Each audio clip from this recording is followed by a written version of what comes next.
Okay, perfect. So how are you today? Okay. Um, yeah, a little bit tired. Just finished exercising. Yeah, I'm all right. How about you? Yeah, I'm good. Thank you. I just finished my exam Okay. on an online proctoring software. Nice. That's great. It was my first experience. Yeah, it was smooth. A Good. little bit tiring because I don't know when they stop the software and say that you have cheated or something. That's crazy. Yeah. Wow.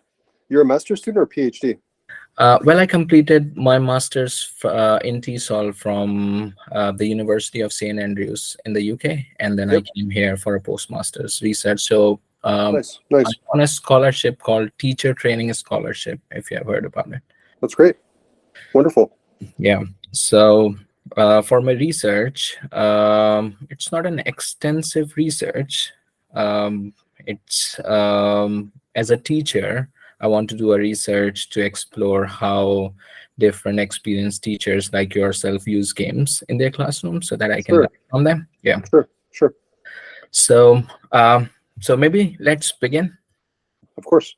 Yeah. Okay. So, could you briefly describe your experiences with game-based learning in your classrooms? Yeah, I know. It's such a big question, Yeah. right? Like, Yeah. because I've been doing it for like 30 years. So, um, like, what do you want to know? You want to know like kind of historically or what I'm doing now Yeah. Yeah. or What you are doing right now? How do you right use now? Okay. games? And I'll Okay. just pick up on Yeah, something. yeah, yeah. Okay. So now, okay. So, um, I'm teaching two classes using games primarily. Hmm. Um, it's the game Terakoya, if you've read some of those papers, Hmm. which is based on the pedagogy of multiliteracies. Hmm. I I teach a one semester class that's 22 contact hours, and I teach a 2 year thesis seminar to undergrads, which is 2 years. Um, and so that goes through using a game, Hmm. discussing it, breaking down some of the conceptual things in the game or the experience, Hmm. doing some connected curiosity research or analysis work, and then doing a participatory project. And so the game is that sort of initial experience in each of these classes. Hmm. Um, and in different classes, I will use different games. So, for example, in my thesis seminar, when I have more time, Hmm. well, yeah, I'll first of all, like, I'll also try to build in games that the students know, and then new games that I introduce to students. Hmm. Um, I usually choose games that they know or that I want to show them based on themes. So one of them is like health and happiness and values. Hmm. Another one is language games, games about learning, games about games, like interesting game design, and Hmm. then games about society. Hmm. Um, and so then, yeah, like students will play those games. And then we will debrief it, we'll discuss it, and we'll unpack that experience. Hmm. Those games are usually pretty short. Um, I I used to use games with students that were much longer. Hmm. Like I would have students playing when I went, like I had a game library for a while, and students would be playing, Grand Theft Auto or Metal Gear Solid 3 Hmm. in their own time. But in the class, I really like a game that gets to the point quickly. Like about like maybe like a 20 or 30 minute game is usually the sort of sweet spot for me, where the game is very direct in what it does, Hmm. or it's a really impressive experience that will lead to a lot of discussion and questions about the game or about society. Hmm. Yeah. Yeah. So, Yeah. so you mentioned about the time that that's one of the criteria that you use for selecting games. Are there anything else that you think about when you are selecting games? It's time is one of them. So yeah, usually I mean in the 22-hour class I have 40 students, and in the thesis seminar class I have 10 students, and I'm not opposed to playing longer games. Like in the class, I have played Diplomacy, which is like a 4 to 6 hour game, or I will play games with my seminar students like outside of a regular meeting time. Like we'll play like a heavy strategy game on the weekend and have beers and stuff like that. Yeah, it's a great question. Like with so many games available, I feel like I can be a little bit more selective about games, like that time thing, right? Like I really respect the game that jumps in, does what it's supposed to do, and be done, right? In my own, of course, students are playing lots of games on their own. Like I have students who are playing Animal Crossing or playing, Tears of the Kingdom, or I play Metal Gear. That's fine. Like, but that's not something I can reasonably mediate as a teacher effectively with so many different students, right? And then if students are playing all sorts of different games, it's very difficult to have a shared discussion about that, right? If one student's playing Tears of the Kingdom, the other student's playing, I don't know, Persona 5, they're not going to have that really deep, meaningful conversation.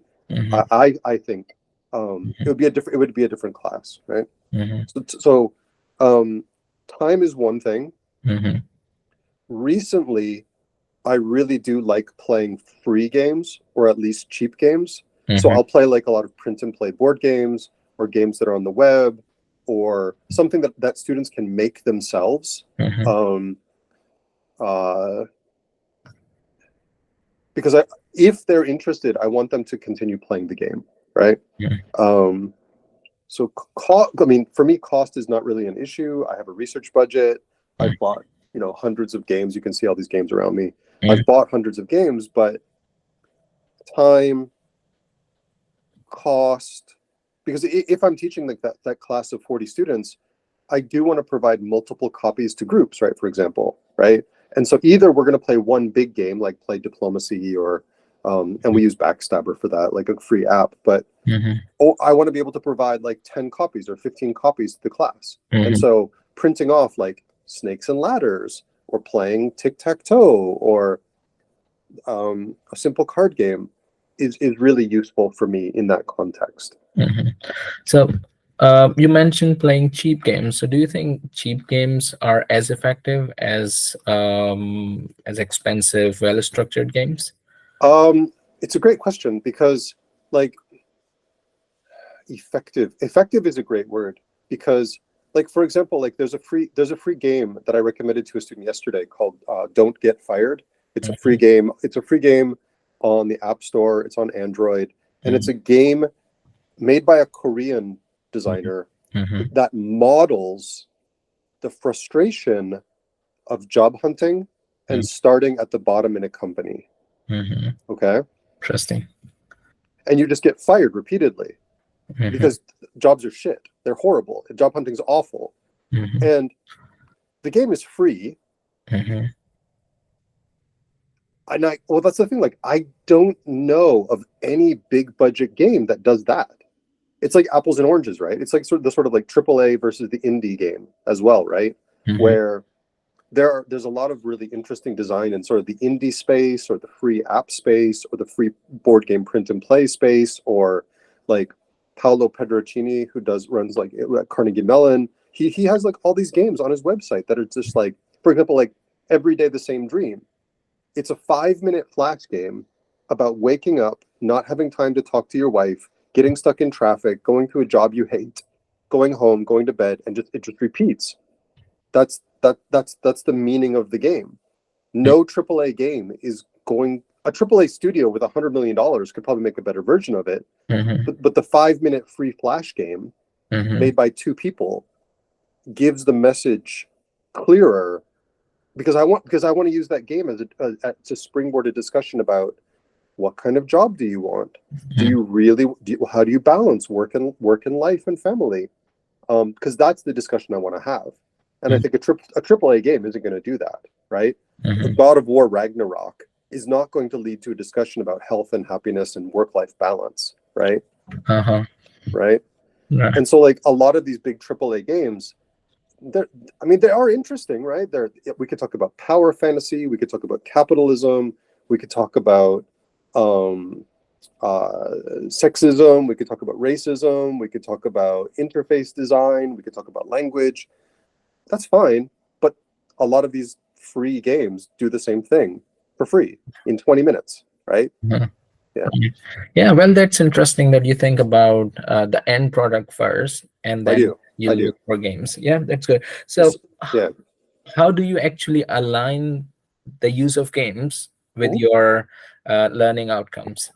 Okay, that's a great question too. So, um, there's different uses of games. Like I've done a very focused. We're gonna play this game because I want you to learn this, right? Like I've that very instructionist. Um, like let me think of a really clear example a second.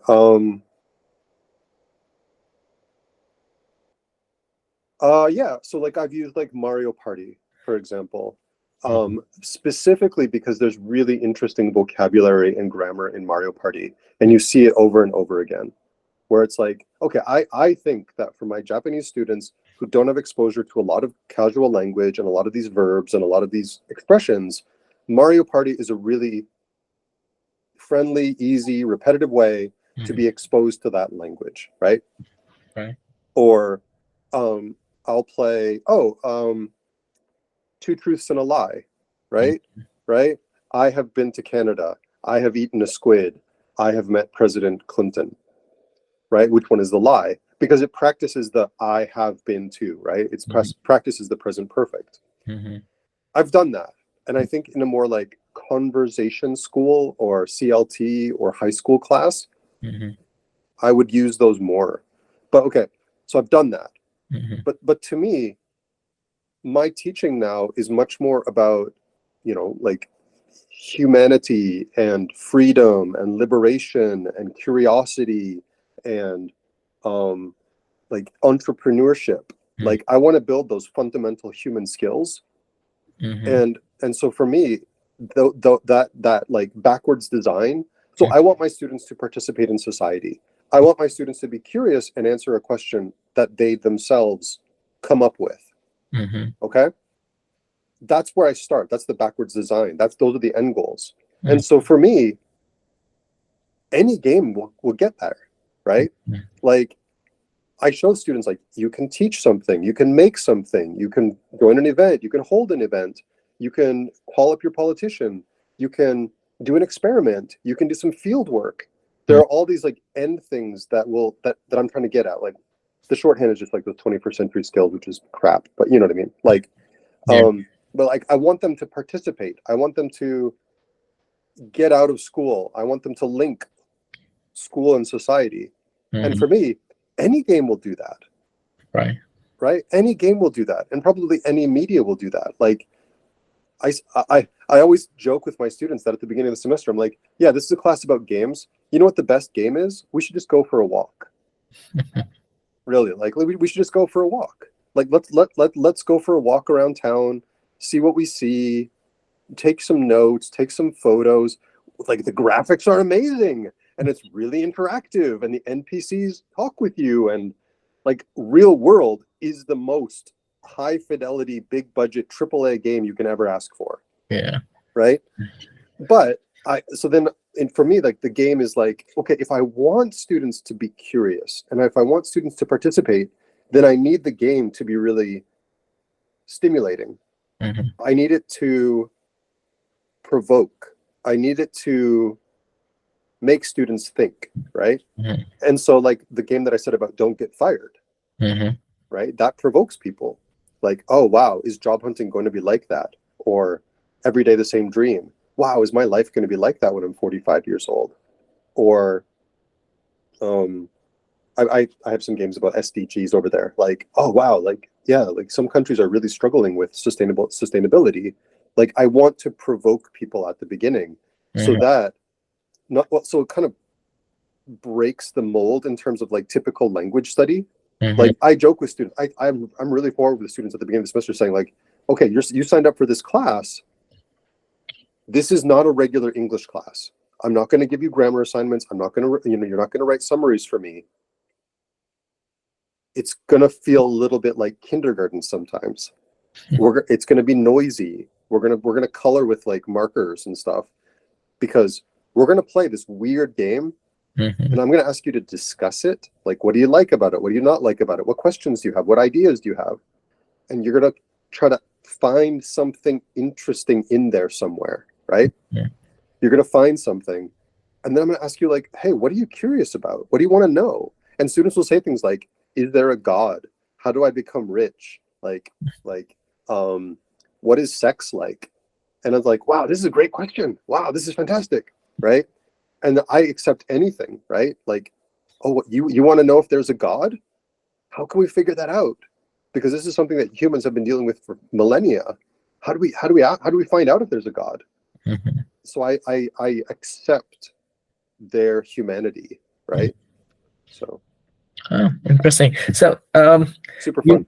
yeah, you mentioned about these broad ideas Yeah, in which you want to involve your students in, mhm. but do you think that these ideas are to be communicated clearly to students, and students also have to buy them in order to reach there? They So, do. if so, how do you do that? Okay, that's a great question too. Like, yeah, you're a good interviewer. Like, um, I am very careful in the first 2 weeks of class. Mhm. I show, and I should say, students drop my class. There are some students who will come to me at the end of the first class and say, Professor deHaan, I think this class is not for me. I was expecting more of a grammar or a lecture class.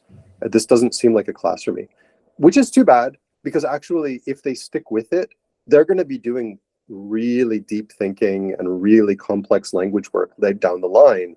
But Mhm. the beginning part of the class seems really chaotic, right? And really like too playful. Mhm. Okay, so um, I do a bunch of different things. Number one is I show examples of things that students have done in the past, Mhm. right? It's like students last year did this, right? Mhm. Students last year made this game, Mhm. right? Or students last year held this event, Mhm. or this was a research project that students did last year. So Mhm. that they're like, oh wow, okay, he's going to get us to that point.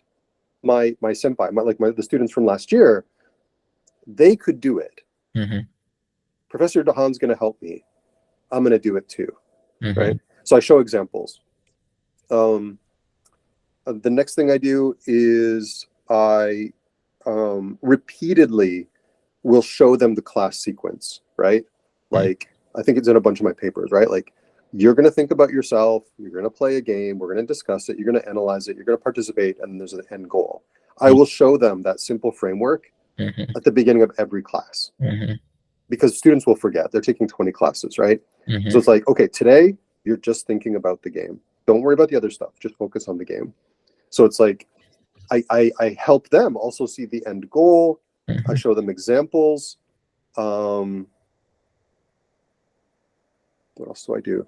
I mean, of course, I'm always asking like, hey, do you have any questions? Do you need help with anything? Are you lost? I will check in with students a lot at the beginning of class and say like, hey, how are you today? Because it's a class of 40 students, and so I'll say like on like show me on your hand. Like, one means you're totally lost. You're kind of pissed off. You're depressed. You're having a bad day. 5, you're really happy to be here. And it's really interesting to see like students like at the beginning of class, like at the beginning of the semester, it's kind of like 3, but then it sort of starts to creep upwards. They start to like it more, right? Mhm. So I spend a lot of time going around the groups as well, talking to students and like seeing Mhm. how they're doing, trying to help students who might be a little bit lost. And you can see it on their faces. They're like, "Oh, what should I be doing right now?" I'm like, "Just think about the game. Like, what did you like? What did you not like? That's enough right now. You know? Mhm. Yeah. Oh, interesting. So, My syllabus is crazy messy. That's part of the problem, is that it's less a syllabus and more like just a messy Google Doc, because I'm just throwing stuff all over the place, mhm. right? Right. So how does it affect your teaching? I love it. Uh-huh. I mean, like um, every semester is different because the students are different, right? Like, some students they get it quicker, and some students need more time, and so I'll break it down and I'll have them write things on the board. Like, okay, you're curious about something. Everybody, write your question on the board, Mhm. and I'll set a timer. I'll put on some music. You got 10 minutes, put your question on the board. And then, okay, these are connected. Okay, these two groups, you want to do an experiment. You should talk to each other. Mhm. You guys actually want to go and do field work. That's interesting. How do you do good field work? Mhm. You know? So, yeah. Uh-huh. So, so what language skills or systems do you actually target with different types of games? Yeah, that's a great question too. Like, that's something that I'm trying to do a better job of, Mhm. because I'm lucky on one hand that I have students at the university level, and Mhm. so they've already had like 8 years of grammar and vocabulary and all this kind of stuff, Mhm. and they're sort of at that middle step where Mhm. they're either gonna get much better, or Mhm. this is sort of the limit of their skills, right? Mhm. And so it's something that I'm really trying to get better at, because um it's almost like it's like sometimes it's almost like an academic English class light, right? Because they're writing proposals, Mhm. they're doing research projects, they're Mhm. writing up their results, they're presenting things in class. So they're practicing research skills, they're practicing presentation skills, they're Mhm. practicing critical thinking skills, they're doing curiosity and like creativity brainstorming, Mhm. they're debating, they're um it's very soft skills, right? Like, I'm not mandating like, okay, we're going to learn 500 words from the academic skills list, or we're going through, grammar dimensions level 4. It's Mhm. very, because that's the thing too. Like, I recognize that there are 40 students in the class and they're at wildly different levels. Mhm. Like, I'm teaching elective classes as well. I should say that. I'm Mhm. not teaching mandatory classes. I would do it differently if it was mandatory. They're Mhm. elective classes. There's 40 students in the class. From students will talk to me in Japanese. Mhm. They're not comfortable speaking in English to me, so they'll talk to me in Japanese and I'll talk to them in Japanese. Two, oh, I grew up in America. I graduated from an American high school. Oh yeah, this is just like the research project I did when I was a third grader. Mhm. And I've got that in the class. And so I'm kind of making the questions as vague as possible Mhm. so that anybody can answer from Mhm. that like low level, like, so for example, like, how was the game? And the low level student will say, it was fun. And Mhm. the high level student will say, well, I really didn't like the way that they structured the rule book, because they should have given an example at the beginning of the rule book, and it would have been better if they had shown me this specific strategy. Like that's the wild variation in the class, Mhm. literally. And so for me to say, what are my language goals? I think that language and other skills are really tied to it, almost like a CLIL, right? Like almost like a content and language class, where they're learning these skills and using language to learn them, because they don't know them in Japanese either, right? Mhm. They don't know how to do they don't know how to do a research project in Japanese. They don't know how to do a participatory project in Japanese. And Mhm. so I'm trying to teach them, how to liberate themselves and how to be more curious Mhm. while also doing it in the second language. Mhm. It's Right. complicated. It's really complicated, and a great question, right? Mhm. I'm not teaching introduction to psychology in English, Mhm. right? Where I could just like scrape all the psychological terms and like do a discourse analysis. Mhm. Yeah, it's really tough. Uh-huh. Right. Yeah, So you mentioned a lot of different things that your students are developing using games while they are learning a foreign language, that in our case is English. yep. What are some of the things that the students are not developing in terms of their language skills in your class, which you Interesting. would like them to develop Um, from a language point of view, of yeah, course? yeah, yeah, yeah, exactly. So it's a great question. So there's a couple things. Like, as a teacher, it's all about time for me. Like, I want to show them more examples that they can do a discourse analysis of, and then they appropriate, right? So that if they're going to write a research paper for me, like it's just a little one, right? Mhm.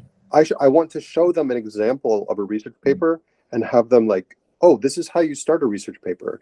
This is how you introduce the map and the gap. This is how you talk about results. This is how you do the implication session. Mhm. That specific language, I, on one hand, I think that would be good for them to know, Mhm. right? Like, um, previous research has covered the possibility of, like that sort of set phrase, right? I've done it. It just takes so much time. That's one thing, like those standardized genres and discourses. That's one thing that I'd like to do. I just think it would overload my students in that class. That's one thing.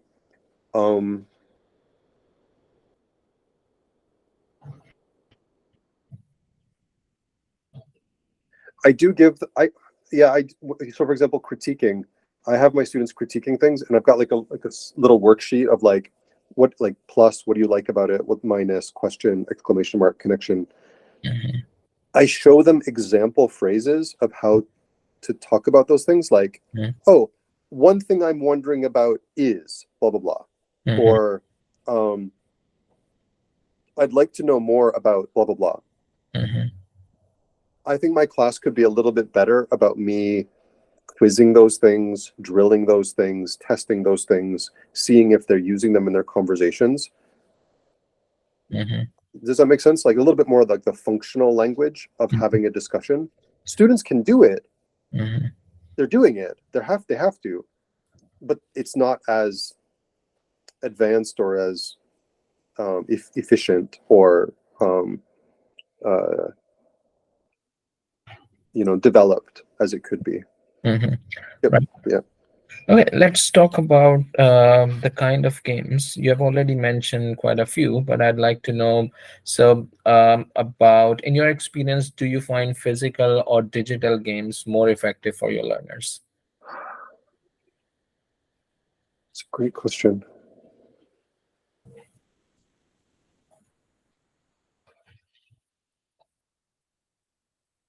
Effective in terms of what? Like, do you want to be more specific, or you just want to say effective? Effective in terms of what you want to do with them. So in terms of your learning outcomes, which you want them to achieve. Okay.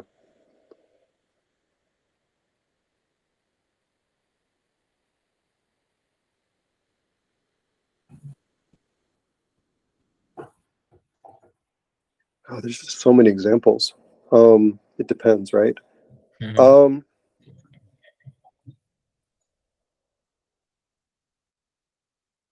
Like, effective. Effective.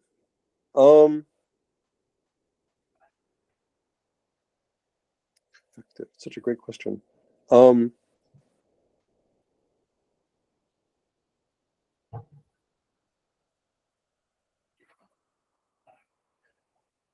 It just depends on the goal so much. Like, because like in some games, the mechanic is the message, right? Where, have you played Snakes and Ladders or Shoots and Ladders? Okay. So whether Snakes or Ladders is digital or paper-based. See, but that's the thing. Like, okay, if Snakes and Ladders was digital and I had students playing like a digital version on like a big iPad or like a tablet or something, right, where they're pushing the button to roll the dice and stuff, it would still work. The problem is, based on those participatory outcomes, like I usually have students, like they'll redesign it. They'll take Snakes and Ladders and they'll turn it into like their school theme, or they'll add more traps, or they'll put some cards on the board or something like that. And so the paper version is less intimidating for them to just draw on, right? It's like if they want to redesign it or add some funny characters or even like whatever they want to put on the board, paper is much more efficient and effective because there's a lower barrier to entry, right? If I gave them like a what is it called? What's that design tool from MIT? Scratch, right? If I gave them like a Scratch version of Snakes and Ladders and said, oh yeah, you can redesign it now, well, I'd have to teach them Scratch, right? Some programmers would be just like, oh, okay, I'd go into the code, move that around, great, I made a new game. So But the thing is, the game that I also mentioned before of the every day the same dream of the person going to work, getting stuck in traffic, not being able to spend time with his wife, and repeating, the game works because it's a digital game. The only thing you can do is push right, Mm-hmm. and then the music is looping, the day is looping. Mm-hmm. It would not, that game would not work, I think, as effectively and as efficiently as a physical game, right? It Mm-hmm. has to be a digital game because of the interaction with certain NPCs, Mm-hmm. because of the interaction of the cars and the traffic jam. You just couldn't do it. It would not be as inefficient. You could do it, you could model it, but it just wouldn't do the same thing, and it wouldn't be as quick. Like, I can bring up that game in a class. It's a flash game. With like 5 minutes, they get it. It's done, right? Mm-hmm. Right. Um, So what for what my Mhm. for my participatory goals, it really depends on my students too. Like, I've taught at a computer science university, and they Mhm. were like making their own versions of like Metal Gear Solid 3. Like, they were programming their own things because it's like they knew how to do that. Wow. But my students don't, Mhm. right? My students barely understand how to cut cards, right? So yeah. Mhm. Mhm. Right. So do you prefer using competitive or collaborative or any other kinds of games? Uh, hmm. Depends on the group. I had a group that was like they really loved nasty competitive games. Mm-hmm. And so we're playing like Diplomacy, Shogun, Civilization, like backstabby, nasty, lying games. That group loves competitive games. The Mm-hmm. next year, that group loved cooperative games. So we played Pandemic, The Grizzled, Loop, Hanabi, The Mind. Like, Mm-hmm. to me, it's not me, it's them, right? Mm-hmm. It's them. Like, what I want doesn't always matter, right? Mm-hmm. I I prefer a nasty competitive game where I can make someone cry, but you know, Right. yeah. But it's the students. It depends on the group. It just depends on them. Like, I've had good success with both types. Mm-hmm. Yeah, Does the cultural background of your student affect your choice of using games for them? definitely, definitely. How can you give an example? Um, so wow, like, okay, again, it depends on the class. So like the 22-hour classes versus the 2 year class. Like, in the 2 year class, I give students like a really like a 30-page assignment before the class, like the seminar even starts, of like, who are you? What's your gamer background? What kind of games do you like to play? Mm-hmm. Who do you want to be? What kind of job? And I Mm-hmm. read that, we talk about it, and we comment, and students make their own like infographic about who we are together. Mm-hmm. And so if there's some common themes in there, like, oh, we all have switches, I'll Mm-hmm. probably choose a switch, right? I'll probably play a switch game with them. um in the 40-person class, in the 22-hour class, I have students from China, Korea, the Philippines, um Iran, Japan. I have older students.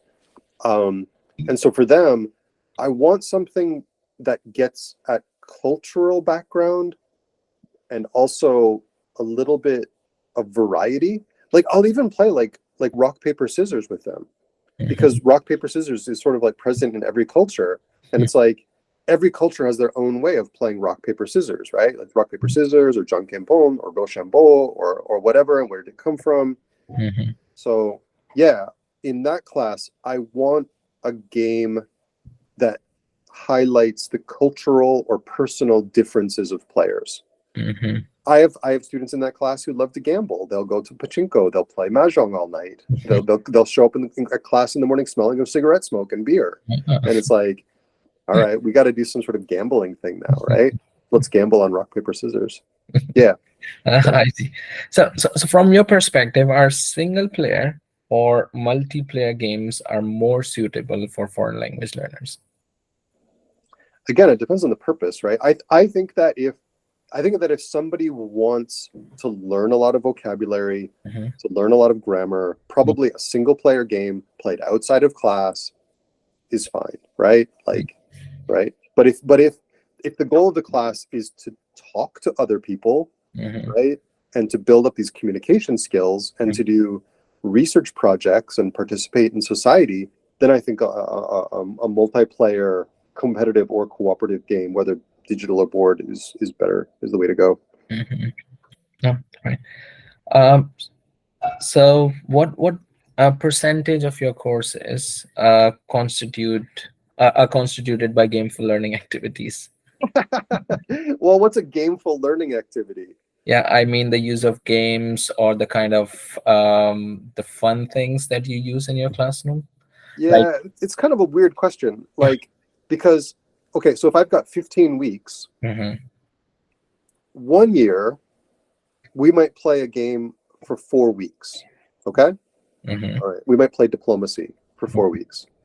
In the next year, like, for example, this year, we played a card game for 20 minutes. And then everything else is just like research questions, debates, presentations, mhm, participatory projects. But all of those other activities are referencing the game, right? And so it's like, hold on, I'll show you. Right. So this is the game that we played this year. We played just like the simple little game, mhm, Recycle like recycle battle, right? mhm, It's just a simple card game. But then, okay, so students play this for 20 minutes, mhm, but then they discuss it for 45 minutes. mhm, And then they do a research project for 2 weeks. And mhm. then one group is taking this game and they're making their own version. Okay. Is that a gameful learning activity? They're not playing the game, but Uh-huh. they're making their own version of the game. Uh-huh. Is that gameful learning? I don't know, maybe yes. I see that, but this is my question, like, because that's the really interesting thing with your research is like, does the game matter, right? In that 2019 paper I shared with you, right, the really long one, the 50-page one, Mhm, like, that's the conclusion. It's like, do games matter? mhm, Yes, no, yes, no, yes, no, mhm. no, yes, like, right? So the kind of things that you are doing with games, like they play it and then they do all the things Yeah. with the reference that the activities that are revolving around the game, can you do it otherwise, Yeah. or you have to do it with games? So that's Yeah. God, you're such a great, like, please release this on YouTube. Like, this is a great interview. Like um honestly, I wouldn't mind. This is a really nice interview. Like, I've thought about it, right? Like, I really like media. My PhD is in educational technology, like thinking about media.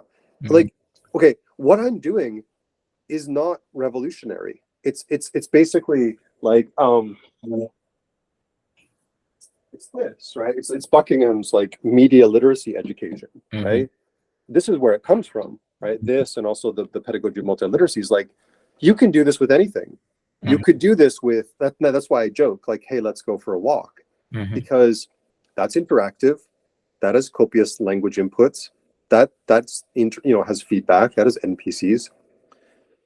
I would be very happy to teach a class on manga or anime or newspapers, mhm, because they are stimulating experiences, right? mhm, Like, hey, let's read this newspaper article about what's happening in Israel and Palestine right now. mhm, That's also going to lead to critical thinking, creativity, participation mhm, of a different sort, right? mhm, Um, but I also think, and that's one of the reasons why I like 20-minute games, is like,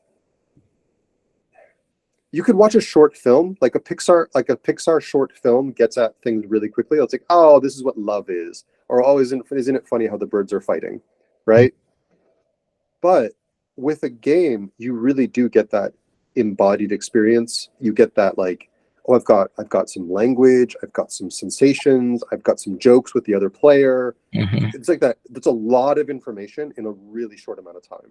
mhm, Um, I do think games model reality in a different way to a movie or a comic book, right? Each one shows reality in a different way, but a game can show a system, right? And you can play with that system. And so then that's sort of like the shortcut to really understanding how the system works, right? Like, um, I've got, I mean, whatever, you know, like I've got the game of life, right? Mm-hmm. Right? Like the game of life, where it's not a perfect system. It doesn't show everything in life, but Mm-hmm. it does bring out, like, you can live a complete life in an hour. Okay. Right. Would a movie based on the game of life be as interesting? Oh, he gets married, he has a daughter, he wins the lottery, he crashes his car. Like, I don't know. It's an interesting thing. It'd be an interesting research question of, like, play the game versus watch a movie about life. Like, watch, like, what's it called? What's a good movie about life? I don't know. I don't even know what a good movie about life would be. The Curious Case of Benjamin Button, right? Which is a movie about life.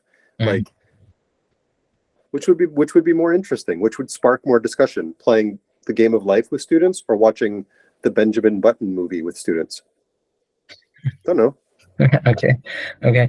Um, so of course, I think you know a lot about games, and you mentioned that you also have a degree in educational technology with a focus of games, I think.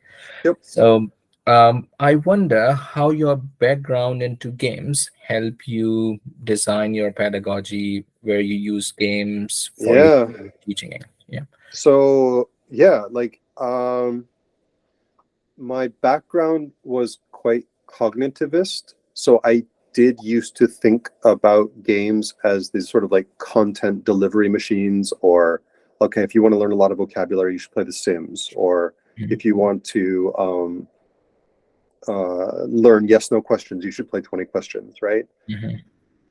At that time, I didn't think about any of the teaching around games. I really was like just thinking, what's the effect of games on, like, vocabulary acquisition, or grammar development, or things like that, Mhm. all through my MA and my PhD. But I was frustrated with how little those experiments and classes and projects were connected to society, right? Right. If the goal of education is to get students to participate, them just playing The Sims and learning a lot of vocabulary isn't going to directly relate to them participating in society. Mhm. So it's a question of goals. Like, if I want students to learn a lot of vocabulary, I'll give them Duolingo. Right? Right? My whole family's hooked on Duolingo right now. Like, they're just jamming vocabulary all the time. It's like, okay, fine. But if it's about participating in society, then pedagogy has to get you there. Like, a teacher has to say, in this class, you're going to participate in some way. I'm Mhm. going to get you there in week 10. You're Mhm. not going to participate tomorrow. You're not going to participate next week. But in week 10, you're going to participate as you like. And I'm going to help you build up to that stage. So, in a way, like, the stuff that I'm doing now is really a reaction to the earlier work I did, of just being like, this isn't going to lead to students' participation in society. You Mhm. know, I want to know in my class that students are participating, rather than, yeah, they learned 50 vocabulary words. Yeah, they jammed on Duolingo for 22 hours, you know? Mhm. Yeah. So um, what's actually helping you to do what you are doing with your students, like you mentioned to educate them? Is it the pedagogy, gameplay, or both? Both. Absolutely. Mm-hmm. Absolutely. Like, um, well, it's the philosophy, right? It's the philosophy of what I want my students to do, right? What are the goals of the class, right? And then there's the method of the pedagogy of multiliteracies, right? So experiences, conceptualization, analysis, and application participation. Mm-hmm. Then there's a lot of materials that I use, right? Mm-hmm. Worksheets, syllabus, Blackboard, showing videos. And Mm-hmm. then there's my mediation, right? There's the mediation of helping students out making connections, pushing them a little bit, right? Mm-hmm. And so it's very, very, very hard sometimes to understand how the game leads to those other activities. It's really hard to see sometimes. Sometimes it's really clear. Like a student will play this game, like, oh, recycle battle, this is about paper. And then students will make a recycle battle game about plastic. Like there's a super one-to-one connection, right? Okay. But I have another group that I talked to yesterday. Based on this game, they focus on the word battle, Gussen, right? And then Mm-hmm. they're like, wow, that's weird. Why is it called battle? Why do people battle? Why are there wars in the world? And now they're researching like the underlying cultural and political connections of the Israeli-Palestinian conflict right now. Like Mm-hmm. literally, that's what they're doing. They're like, 500,000 people have died, Mm-hmm. right? What are we going to do? Mm-hmm. Right? Oh, sorry, in Ukraine. Sorry, they're also looking at the Ukraine and Russia. 500,000 people have died in the Ukraine-Russia conflict. Mm-hmm. What are we going to do about that?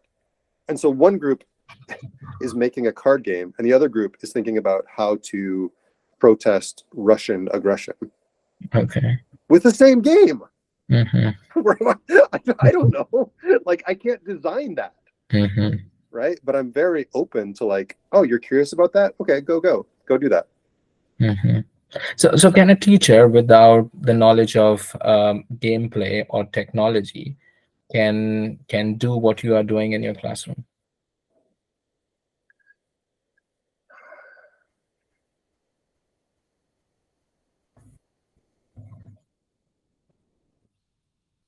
Yeah, absolutely. Absolutely. Like let me think. What's a movie that really touched me recently? Okay. The thing that won the Oscar, the Michelle Yao won everything everywhere all at once. I don't know. Okay.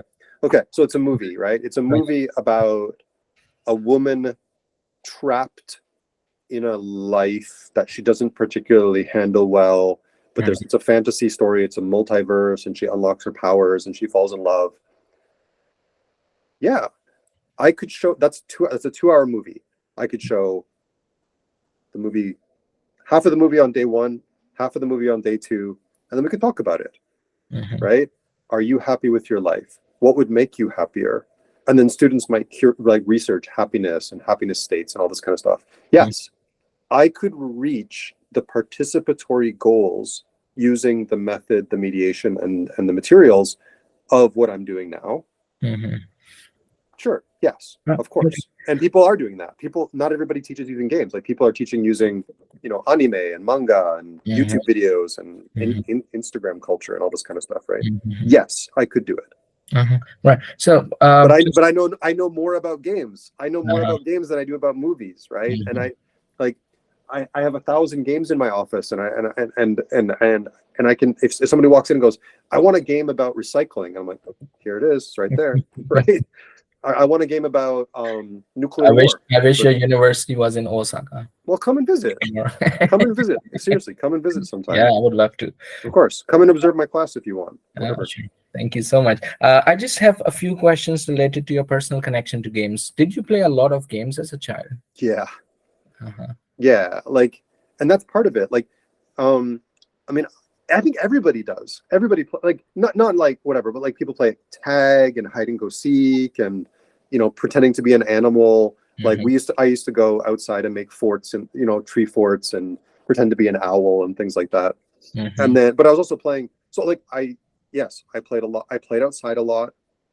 I played organized sports. So I played basketball, soccer, volleyball, badminton, hockey, Mhm. um, and I played a lot of video games. Like Mhm. I remember going. I remember my first arcade game. I remember playing pinball, playing the Nintendo for the first time, Super Mario Brothers. I've always played games. I can't remember any time when I didn't play something. Always, like whether it's a board game.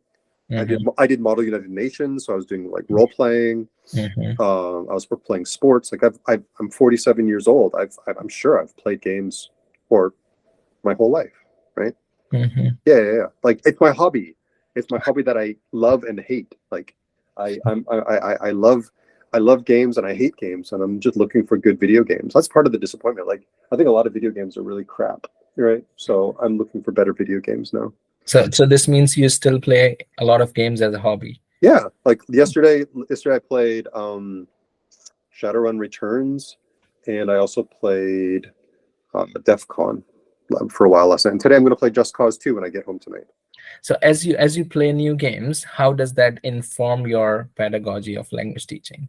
It depends why I'm playing it, right? Because like honestly, like my hobby games don't inform the pedagogy so much. Like I like Nier Automata, I like Valkyrie Chronicles, I like Metal Gear.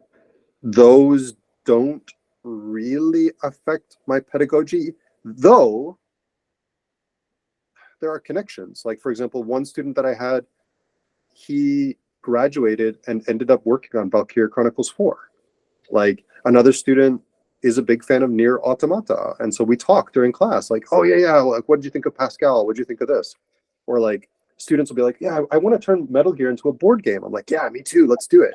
Like I think I separate the like I'm constantly foraging for games. Like I'm looking at like a Steam list or an app. I use App Raven to keep update with iOS stuff. Part of it is for my job, part of it's for my hobby, part of it's for my family. And so I think about it in different ways, right? Like, oh, like I just yesterday I found a game. I don't even find it.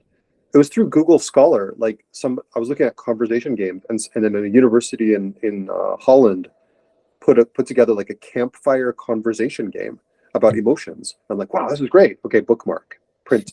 Like I'm going to use this in a class at some point. It's not a personal thing. I don't want to play that on my own. But it's like, oh wow, that's really interesting. So I'm constantly just aware of. I'm listening to podcasts. I'm watching video essays. I'm reading books. I'm going to the game store. I'm going to the Akihabara next weekend just to walk around. Yeah, right. Yeah, interesting. So that brings me to the last question. What challenges, if any, do you face in using games in your classrooms? Time. It's just time. Like I think everything is time. Seriously, everything is just time. Like give me 200 hours and I will do amazing things. I will have students like playing Grand Theft Auto and Skyrim and comparing and contrasting and participating online. I'll just push them and push them and push them, right? Give me 2 hours, I'll do something amazing too. But it's going to be very different, right? So it's and students are busy as well. Like I meet my students every week. So like week 1, 2, 3, 4 for my thesis seminar. And I'm always pushing them like, hey, let's get together and like let's play some let's order some pizza and play some games because you should know more about games. But they're busy. They've got part-time jobs, they're dating, all this kind of stuff. But it's just like the more time I have, the more I can do with students. And so right now it's just like optimizing that engine, right? Like it's seriously optimizing that engine. So do you mean more classroom time or more prep time? Yeah, that's a great question. It's probably more classroom time. Like getting students prep is not so prep doesn't matter to me. Like I don't even like I'll spend like 3 hours making a worksheet just for fun, right? Like that doesn't matter to me. But like time with students or time that I can give students homework to increase their learning and their analysis and their curiosity building, it's in class and homework. Because the students are busy. I know that. Yeah. Right. Yeah. Interesting. Yeah. You mentioned that give me 200 hours, and I thought you would say give me 200 hours and I would ask for 200 more. Yeah, man. Let's make a school together. Seriously, I would love that.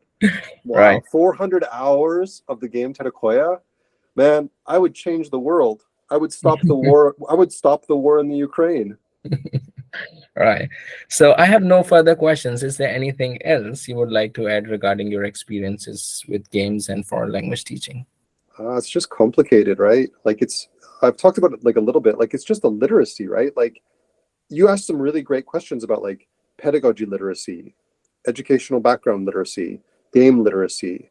Like, I think, I mean, I'm 47 years old. I've been teaching with games for more than 25 years. I've been a gamer for all my life. I'm really curious about like different ways of teaching. Like, it's constantly me experiencing things and trying things and applying things. And so I think that if anybody really does want to teach well with games, it is a literacy, and you can start small. Like, you and I could design a research project, and we could try it this afternoon. Just find one student, 25 minutes. We could do something. Hey, play this game. What'd you think of it? That's interesting. Cool. Great. Have a nice day. You Yeah. know? Yeah. So it's a literacy and it's practice. Yeah. Yeah. So that's the end of the interview from my side. Thanks. Just stopping the recording, and Yeah.